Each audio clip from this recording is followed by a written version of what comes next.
I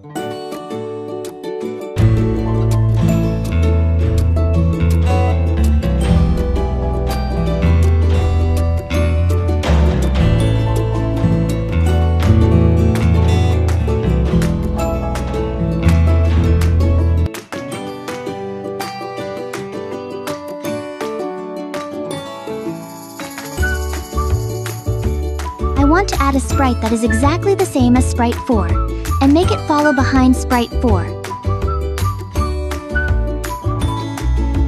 To do this, right-click Sprite, 4 inches the sprite list, and select Duplicate. In your new sprite, add a small wait block right before the slither blocks in both the setup and the forever loop. This will create a delay so it follows behind the original. Do you want them to move at the same speed?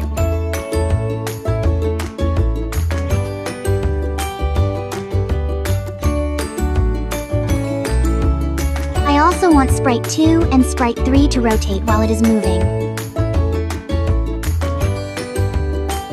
You can do this by adding a second clone script to both sprites. In Sprite 3, add a new when I start as a clone block with a forever loop that turns the sprite. Repeat this same step for Sprite 2, so they both spin while gliding. Since the glide block pauses other code in its own script, having this separate rotation script is the key. How fast do you want them to spin?